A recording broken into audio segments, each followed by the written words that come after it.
The Philadelphia 76ers are going to trade Ben Simmons and Shake Milton. That's a bold prediction. You heard it here first, right on Run It Back Philly.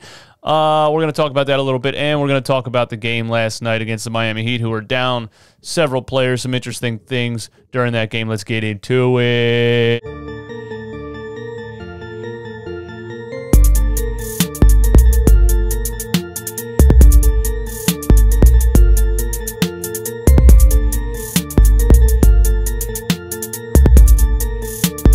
All right, so here's my theory. The Sixers are going to trade Ben Simmons and Shake Milton. And why do I think that? I think last night in the fourth quarter of a game against the Miami Heat, who were missing Jimmy Butler, Bam Adebayo, and a couple other players, they kept their trading block on the floor in the fourth quarter. That's my theory. If you really think about this, Joel Embiid didn't play in the fourth quarter, okay? But most notably, Tyrese Maxey didn't play in the fourth quarter, and Tobias Harris didn't play in the fourth quarter. The 76ers want to get a star in a big trade to combine with Joel Embiid, Tyrese Maxey, and Tobias Harris. That's my theory. What is going on, everybody? This is Run It Back Philly. My name is DJ Eastwood. Please hit the subscribe button if you're brand new. I give you these podcast episodes every single day. All I want is a subscription. Hit the like button to help me rank up on YouTube. We almost hit 1,000 likes last time. If you're a real fan and not a fraud, you will hit the like button right now. And be sure to hit the dislike button if you're a fraud or if you're absolutely butthurt and upset about my rants about Ben Simmons in the last couple of days. Don't forget to visit the Teespring store and use the code RUNMY20 for 20% off all of the Run It Back merch and buymeacoffee.com/runitback. I am super short on sleep right now. If you would like to help me out, you could buy me a coffee. Yesterday, Donovan, thank you for the coffee. Donovan says, you probably have 20 extra views from me airdropping your channel to kids in my class. You're welcome.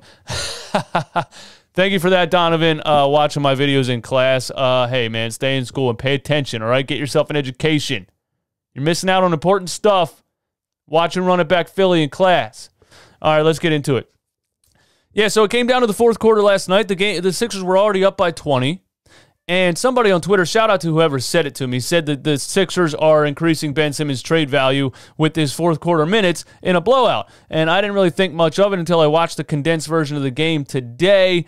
And I was watching the fourth quarter, and I was looking at all the players on the floor, and I said, hey, I knew Joel Embiid wouldn't be on the floor in the fourth quarter when they're up by 20, and he was playing like, this whole game. He looked like he ate a stack of pancakes before the game started. We're going to get into that. But I said, look who's on the floor. Ben Simmons, Matisse Thybulle, Shake Milton, Isaiah Joe, and Dwight Howard. It's very interesting to me that Tyrese Maxey was on the bench. A rookie in his first season, has not been around as long as a Shake Milton or a Ben Simmons. You would think the rookie, who you want to get the most run and the most NBA experience under his belt, would have been on the floor in a 20-point blowout. Somebody tell me why Ben Simmons and Shake Milton played the whole fourth quarter and Tyrese Maxey didn't come out there. Daryl Morey refused to trade Tyrese Maxey yesterday to the Houston Rockets. They wanted Tyrese Maxey, Ben Simmons, Matisse Thybulle, and a couple of picks. That's from certain sources, and then other sources said some other things. But they basically refused to trade Tyrese Maxey if you go by what some sources said. All right? They did not refuse to trade Ben Simmons, and they did not refuse to trade Shake Milton. Now, last night in a 20-point blowout, they leave Ben Simmons and Shake Milton on the floor the entire fourth quarter. That tells me Daryl Morey's working on something, and he is including Ben Simmons and Shake Milton in trade packages for either Bradley Beal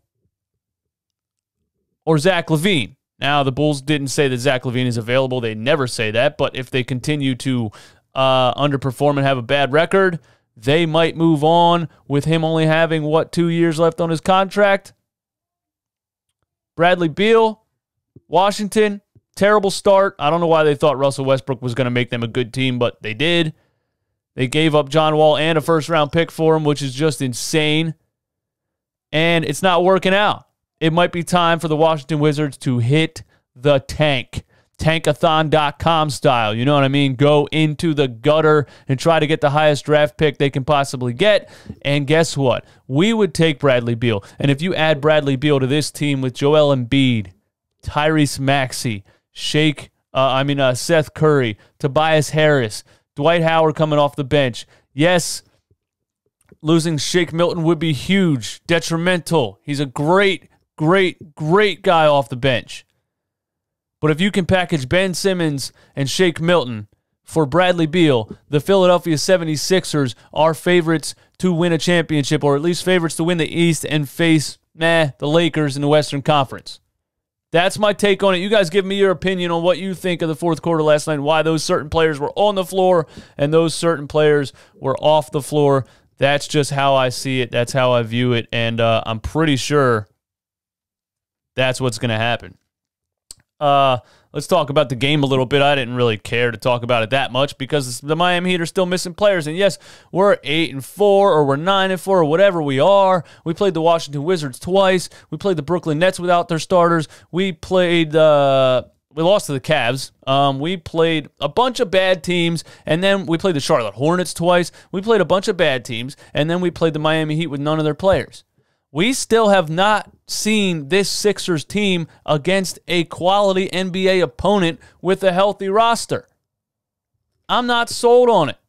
I'm not. I know I overhyped it when they were 6-1, but I've given it a lot of thought. And when it comes down to it, when the Brooklyn Nets have the 3 stars that they have, even though I think that's going to be a disaster, you still want to compete with those guys, and that's going to be a scoring machine at least if they can get along, right? The 76ers need another star, another major scoring threat in the playoffs. Say what you want about Ben Simmons. I've said everything I could possibly say about the dude with his skill set and his lack of aggression and all this stuff. I've already said all of it. I'm not going to say it again.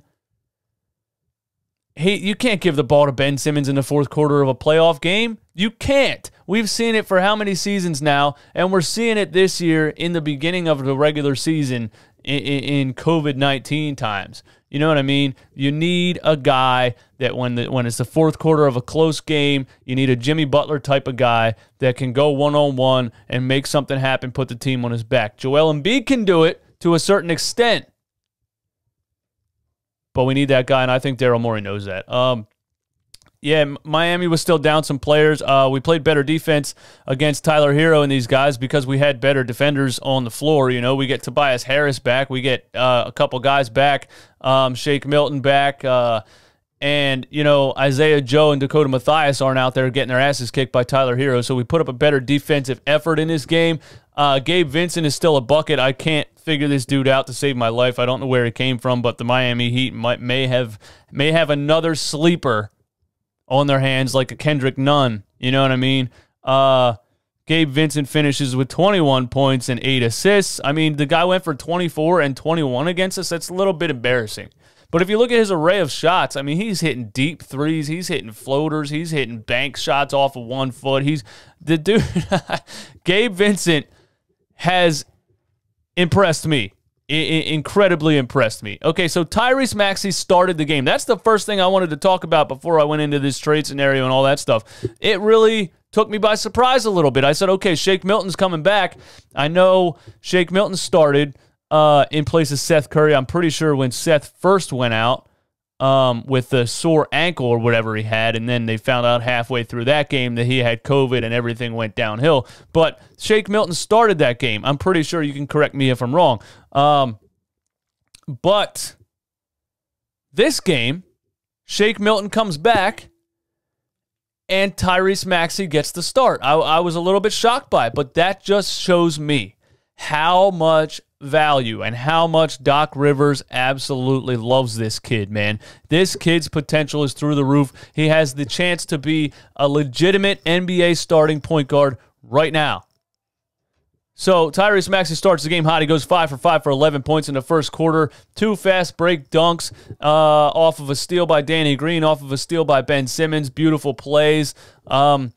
And a couple of jumpers. Mid-range jumper, hit 2 3-pointers in that quarter, I believe.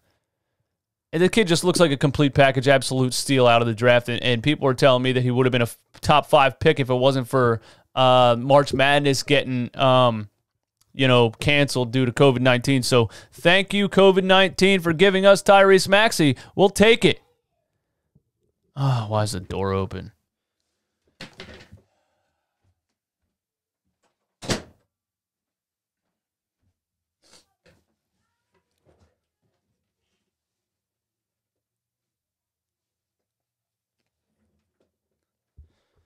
And also what I want to say is this. Like, I said all my stuff about Ben Simmons. I've accepted what he is now. He's a 6'10 Draymond Green. He's a big, fast passer guy. I've never once said, maybe I did say it yesterday in a little bit of an overreaction, but I'm not trying to say that he doesn't add value to your team. He's obviously a very valuable piece to your team defensively, and the fact that he distributes the ball the way that he distributes it, I think his assist numbers are slightly inflated because he refuses to shoot the ball. But he does add value to your team. What I've always said from the jump, from day one, I said Ben Simmons isn't a point guard. I said it 2 years ago. I said it last year. I was screaming, Ben Simmons is not a point guard. This doesn't make sense. This guy can't run a pick and roll from the top of the key. It's ridiculous. You need a guard next to him. And when the Sixers played Trey Burke next to him last season, Ben went off for a 34-point triple-double. Trey Burke went off for 21 points and 8 assists. It was a beautiful combination because Ben Simmons has the skill set that he has, and when he's aggressive, he has the skill set that he has and has the ability to dominate in space, but he can't run a half court from the top of the key. He needs to switch off to a point guard. I said that. People didn't agree with me. Some people still think Ben Simmons is a point guard. I don't see it, but we're going to agree to disagree, whatever. I don't hate you. You don't have to hate me. You know what I mean? This fan base is divided on Ben Simmons like the country's divided on politics right now. It's insane. I'm not trying to fight with everybody every day, all day long. You know what I mean? And speaking of that, I got to get better at not responding to tweets and not responding to Instagram messages and posts and stuff because I just don't have all day to sit here and argue with people. But Doc Rivers sees what I see. Ben Simmons needs a point guard on the floor with him to be able to do anything effectively. And that's why they drafted Markelle Fultz back in the day, by the way. They wanted him to be that, and he didn't end up being that. Tyrese Maxey is that.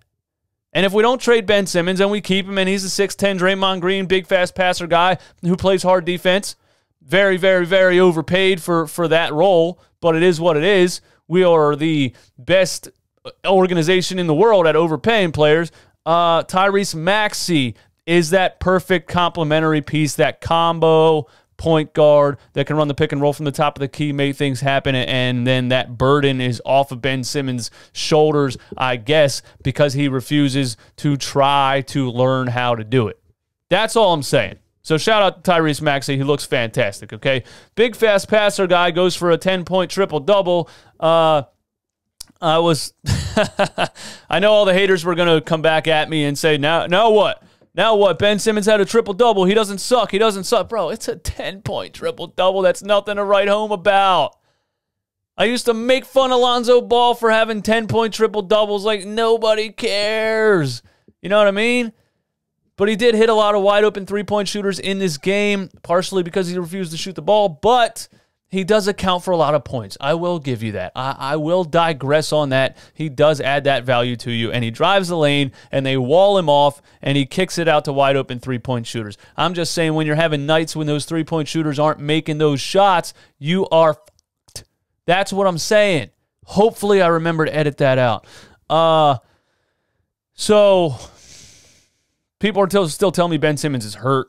I don't believe that. I believe the knee issue was made up because he left New York, didn't want to get fined for that, and ended up getting fined anyway for not being on the injury report. So I'm not buying that.